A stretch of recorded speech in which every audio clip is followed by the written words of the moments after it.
Hello students, welcome again to the channel. In this video, we're going to discuss a new topic which is default in payment of installments. अभी तक हमने जो भी question solve किया था उसमें instalment का पेमेंट वो हर एक साल होता था।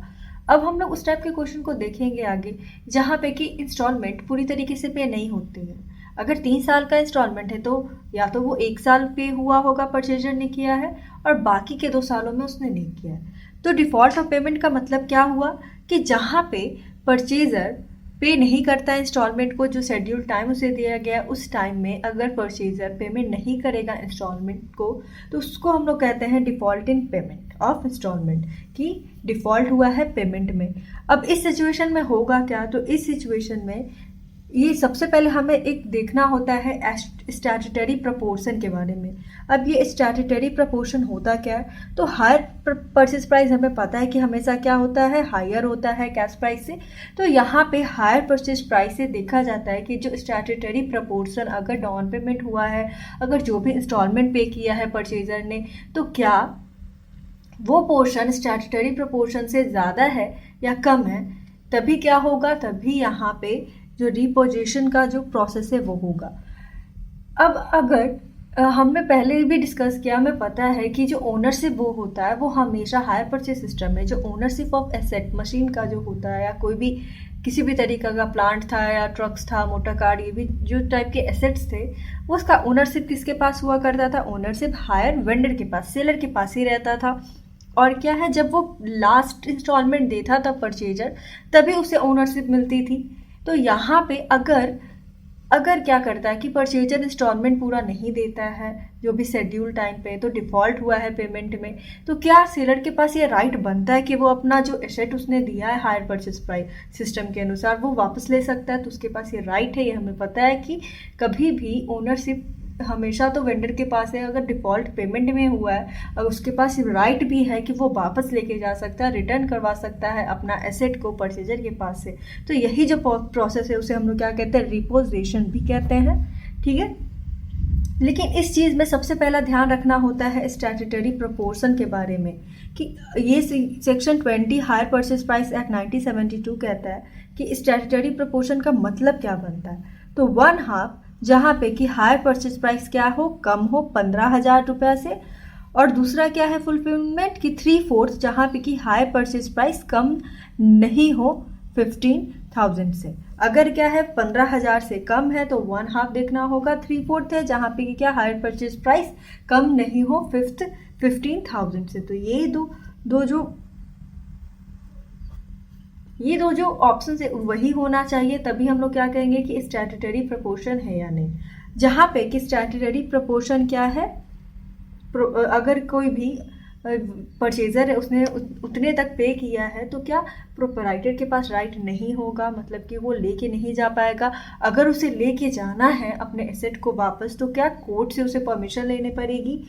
और इन केस अगर वो कम होता है, अगर परचेजर ने स्टैट्यूटरी प्रपोर्शन ये जो फुलफिलमेंट नहीं करता है, तो क्या होगा, ये जो गुड्स है और गुड्स को वो हायर वेंडर है वो वापस लेके जाता है, और जो इंस्टॉलमेंट्स जो भी परचेजर ने पे की है डिफ़ॉल्ट ईयर से पहले, वो क्या होगा, वो भी वेंडर रखेगा एज पर क्या रेंट की तरीके से रखेगा, वो भी उसका फॉरफिट हो जाएगा।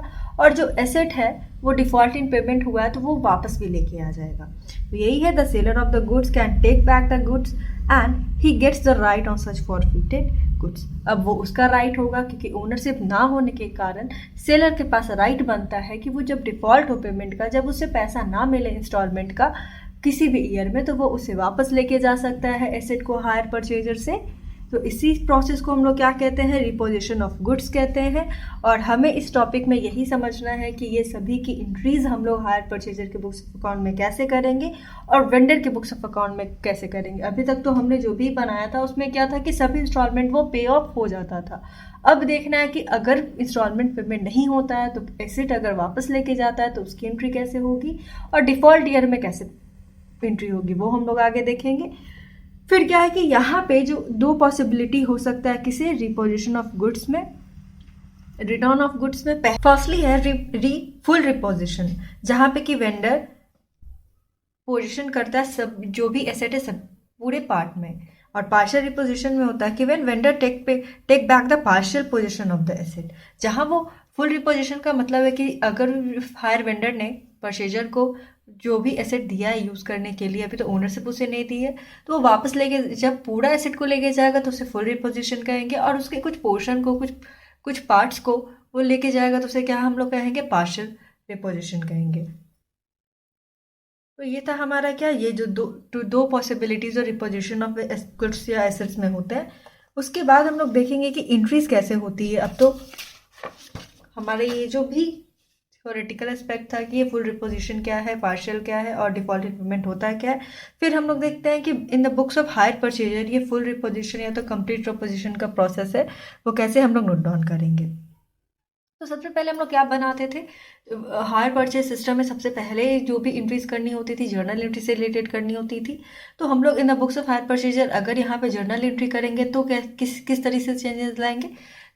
तो in case of full repossession all the entries are passed up to the date of default as usual. Default वाले ईयर अगर फर्स्ट इंस्टॉलमेंट है, अगर उसने फर्स्ट इंस्टॉलमेंट को पे किया है तो उसका जो भी एंट्री होगा वो जो हम लोग पहले किया करते थे परचेजर के बुक्स ऑफ अकाउंट से, वो बिल्कुल वैसे ही करेंगे। डिफॉल्ट का जो ईयर है वहां से हमें क्या करना होगा, चेंज करना होगा एंट्री का। तो क्या करना है, laser of vendors account is prepared by the purchaser. ठीक है, वेंडर का अकाउंट बनाएगा परचेजर, वहां से क्या करेगा, अमाउंट ऑफ एसेट को ट्रांसफर करेगा। अमाउंट ऑफ एसेट ट्रांसफर होगा कहाँ से, हायर वेंडर्स अकाउंट से। हायर वेंडर अकाउंट से क्या करना होगा कि हम पहले तो आप जैसे हम लोग एंट्री करते थे वो एंट्री करेंगे। डिफॉल्ट ईयर में एंट्रीज में चेंजेस आएगी तो वहाँ पे सबसे पहले हमें क्या करना है कि लेजर अकाउंट बनाना है हायर वेंडर्स अकाउंट का, और एंट्री यहाँ पे क्या होगी, जो एंट्री है वो है hire vendors account debit to asset account. ये क्यों एंट्री है, क्योंकि हायर वेंडर ने जो एसेट है वो एसेट क्या किया, लेके गया है परचेजर से, तो उसकी एंट्री करनी होगी कब, डिफॉल्ट ईयर में। अगर मान लेते पहले ईयर में सब कुछ हुआ, सेकेंड ईयर में पे नहीं हुआ, तो उसी टाइम डिफॉल्ट ऑफ पेमेंट हुआ है, तो सेकेंड इंस्टॉलमेंट के टाइम का जो डेट होगा उसी वक्त ही हायर वेंडर आके क्या एसेट को लेके जाएगा, तो उसकी एंट्री ये करेंगे हम लोग क्या, hire vendors account debit to asset account. अब इसके बाद क्या करेंगे, इसके बाद तो लेजर बनाना होगा। तो लेजर आपको बनाना है हायर वेंडर अकाउंट का, जहाँ पे कि जो ईयर में पेमेंट हुआ है अच्छे से वो तो जैसे होता है वैसे ही करना है। फिर जो डिफॉल्ट वाले टाइम ईयर में चेंजेस आएंगी, जहाँ पे कि अमाउंट ऑफ एसेट अगर हम लोग बना रहे होंगे क्या, परचेजर के बुक्स ऑफ अकाउंट में एसेट अकाउंट, तो वहाँ पे जो अमाउंट आएगा एसेट का, जो हायर वेंडर के लेजर से हम लोग क्या करेंगे, एसेट का जो अमाउंट है वो ट्रांसफर करेंगे। वो हम लोग अकाउंट जब बनाएंगे तब समझ में आएगा कि क्या है। फिर लास्टली में जो balance of asset account after deducting depreciation is transfer to profit and loss account, और फिर जो भी बैलेंस होगा उसे लास्टली हम लोग कहाँ ट्रांसफर करेंगे, प्रॉफिट एंड लॉस में। अब ये चीज़ को कैसे अकाउंट में करना है, कैसे जब अकाउंट्स प्रिपेयर होंगे तो हम लोग देखेंगे। तो स्पेसिफिक ऑफ अकाउंट्स है तो क्या किसके बुक्स ऑफ अकाउंट में है, हायर परचेजर के बुक्स ऑफ अकाउंट में। तो सबसे पहले हम लोग क्या करेंगे कि एसेट अकाउंट बनाएंगे तो थोड़ा प्रॉब्लम होगा कि कहाँ से उसका अमाउंट हम लोग सब कुछ राइट डाउन करें, ये प्रॉब्लम है। तो सबसे पहले आप क्या करें कि हायर वेंडर्स का अकाउंट बनाएंगे, वेंडर के बुक्स ऑफ अकाउंट में सबसे पहले एंट्री करेंगे। तो सबसे पहला क्या होगा, तो एज यूजुअल, तो अगर वो एज यूजुअल एंट्रीज होंगी किसकी, एज यूजुअल एंट्री होगी जहाँ पे अगर फर्स्ट इंस्टॉलमेंट की बात करें, जहाँ मान लेते हैं कि 3 इंस्टॉलमेंट्स है, ठीक है, पहला इंस्टॉलमेंट का पेमेंट हुआ है सही से, सेकेंड ईयर के इंस्टॉलमेंट का पेमेंट नहीं हो पाया, यहाँ पे डिफॉल्ट है। तो पहले ईयर में तो जो एंट्रीज होती थी और वेंडर के बुक्स ऑफ अकाउंट में भी जो हम लोग करते थे वो करेंगे। दूसरे ईयर में क्या करना है, तो ईयर ऑफ डिफॉल्ट के बारे में बताया गया कि उस टाइम क्या करना है। तो सबसे पहले क्या, आप क्रेडिट साइड में और डेबिट साइड जो हमारा बनता है, तो आपको ध्यान होगा कि जब हम लोग एसेट अकाउंट बनाते हैं तब जब एसेट अकाउंट बनाते थे फिर वेंडर्स का अकाउंट बनाते थे। तो वेंडर के अकाउंट में हम लोग क्या एंट्री करते थे, सबसे पहले एंट्रीज तो आती थी कि asset account debit to hire vendor का अकाउंट परचेज का होता था, कैश पेमेंट का होता था, इंस्टॉलमेंट का होता था। फिर उसके बाद ये हमारा क्या, जनरली हमारा डेबिट साइड में टू बैलेंस सीडी आता था, जो ट्रांसफर होता था कहाँ पे, क्रेडिट साइड में बाय बैलेंस बीडी। तो जो इंटरेस्ट होगा, डिफॉल्ट ईयर का जो इंटरेस्ट होगा वो भी हम लोग चार्ज करेंगे। तो जब आप हायर वेंडर के अकाउंट में क्या एंट्री करते थे, interest account debit to hire vendor account हुआ करता था, राइट। तो ये एंट्री होगी, तो जो इंटरेस्ट होगा डिफॉल्ट ईयर का वो हम लोग क्या करेंगे, यहाँ पे चार्ज करेंगे। जो भी बैलेंस बीडी, जो पहले का जो इंस्टॉलमेंट का पेमेंट हुआ है वहाँ से जो बैलेंस CD था उसे हम लोग BD करते हैं, ब्रॉट डाउन करते हैं तो उसे प्लस करेंगे और ये जो अमाउंट होगा वो हम कहाँ ट्रांसफ़र कर देंगे, टू एसेट अकाउंट में। यहाँ पे बैलेंस CD नहीं करेंगे, वो सीधे अब कहाँ जाएगा, ये अमाउंट एसेट अकाउंट में। क्यों? क्योंकि ये डिफ़ॉल्ट ईयर है, यहाँ पे जो पेमेंट है वो पूरी तरीके से सेकेंड इंस्टॉलमेंट का अगर नहीं हुआ है तो टू एसेट अकाउंट करेंगे और यहाँ पे हम लोग क्या करेंगे, ट्रांसफ़र करेंगे एसेट अकाउंट में। अब हायर वेंडर के अकाउंट से हमें लेके आना है किसका, एसेट अकाउंट का बैलेंस। अब यहाँ पे हमें क्या करेंगे, फिर उसके बाद जो हायर वेंडर का अकाउंट है उसके बाद हम लोग एसेट अकाउंट प्रिपेयर कर लेंगे। एसेट अकाउंट में करना ये है कि जो पहले की जो एंट्रीज होती थी वो तो हम करेंगे ही, जैसे कि जो परचेज की एंट्री होती थी, जहाँ परचेज की एंट्री में हम लोग क्या करते थे, asset account debit to hire vendor account करते थे। उसके बाद क्या एसेट कहाँ पे और आता था, डिप्रिशिएशन में आता था, उसकी क्या एंट्री होती थी, depreciation account debit to asset account, ये एंट्री होती थी। तो एज यूजुअल जहाँ पेमेंट हुआ है वहाँ पे तो ये एंट्री होगी, जहाँ पे पेमेंट नहीं हुआ है वहाँ पे हम लोग क्या करेंगे, तो डिप्रिशिएशन भी सेकेंड ईयर में अगर मान लेते हैं हमारा क्या है, स्टॉक फॉल्ट है तो डिफ़ॉल्ट ऑफ पेमेंट है तो वहाँ पे डिप्रिशिएशन भी चार्ज करना है। जो जहाँ पे डिफ़ॉल्ट पेमेंट का ईयर आता है वहाँ पे हमें डिप्रिशिएशन भी चार्ज करना है।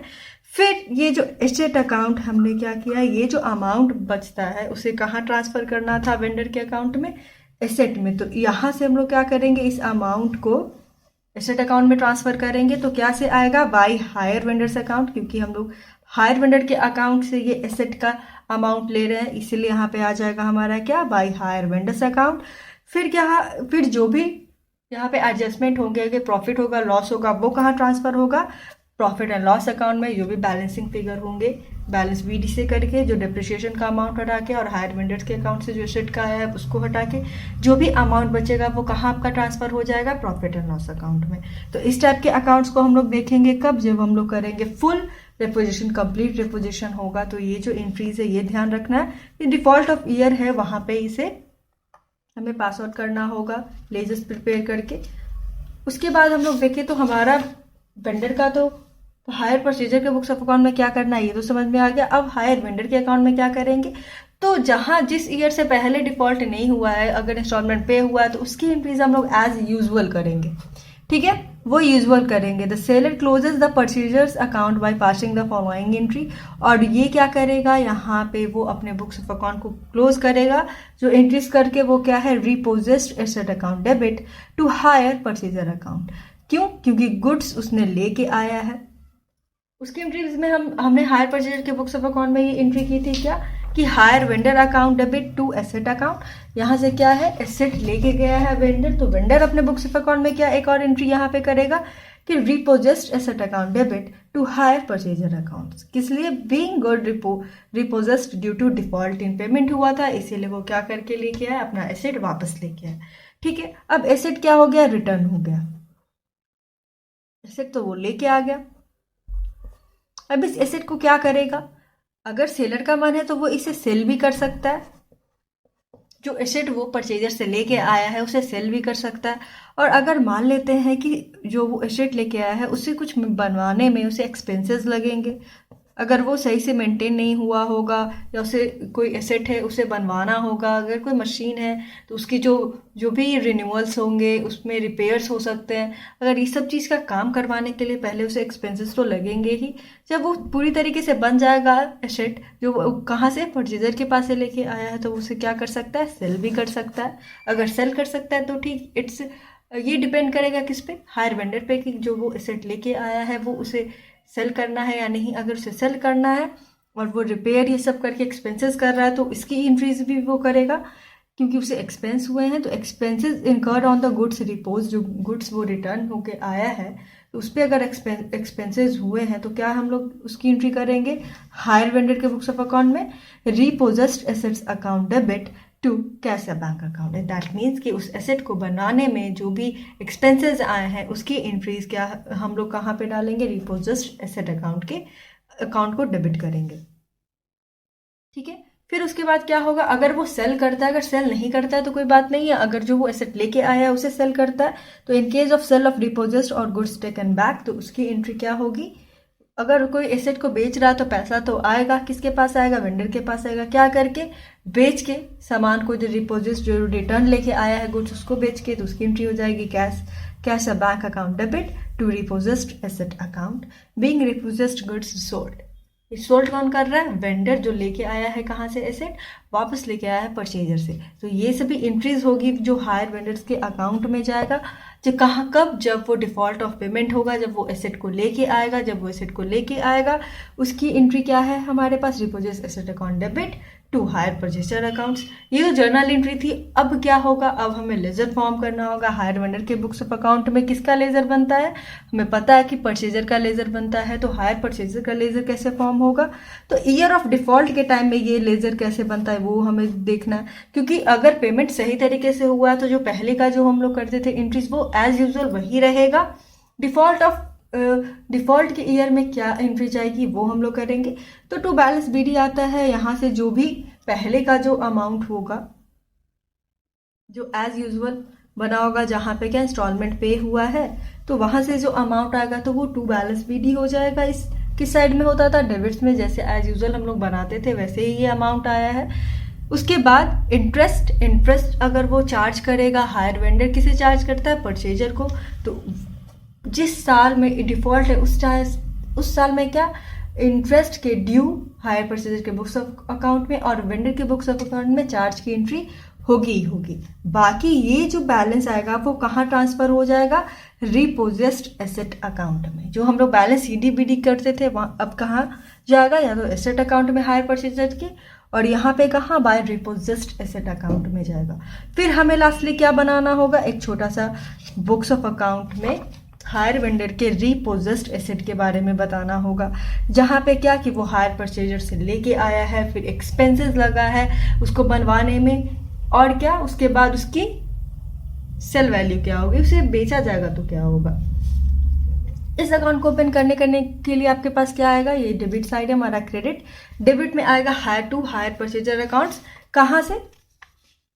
अगर हम लोग किसी रिपोजिस्ड एसेट या गुड्स का अकाउंट बना रहे हैं तो पहली एंट्री यहाँ पे क्या आई है? Repossessed asset account debit to hire purchaser account. So hire purchaser account यहाँ पे क्या है? क्रेडिट है, तो क्रेडिट ही होगा। रेफरेंस क्या बनेगा?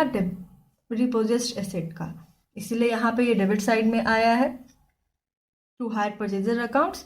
फिर उसके बाद क्या है? एक्सपेंसेस के लिए है। तो रिपोजिस्ड अकाउंट क्या है? डेबिट है, तो डेबिट ही होगा।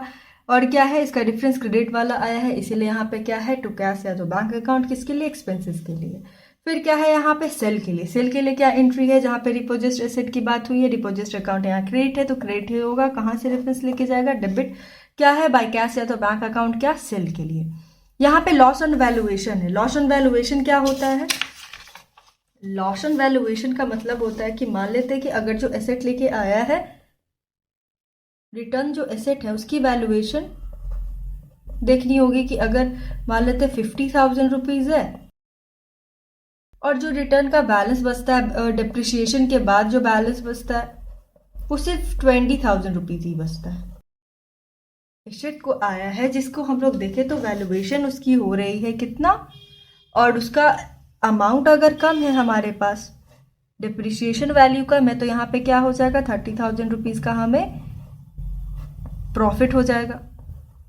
लेकिन अगर यही चीज़ उल्टा हो, अगर रिपोजिशन का जो अमाउंट है, जो डिप्रिशिएशन का अमाउंट क्या है हमारे पास ज़्यादा है, डिप्रिशिएशन लगाने के बाद भी जो अमाउंट बचता है वो ज़्यादा है, और ये जो रिटर्न के बाद जो वैल्यूएशन का अमाउंट है वो अगर कम है तो क्या हो जाएगा? लॉस है। तो लॉस होगा तो हम लोग यहाँ पे लॉस ऑन वैल्यूएशन लिख लेंगे। अगर प्रॉफिट होगा तो वो कहाँ आ जाएगा? हमारा डेबिट साइड में।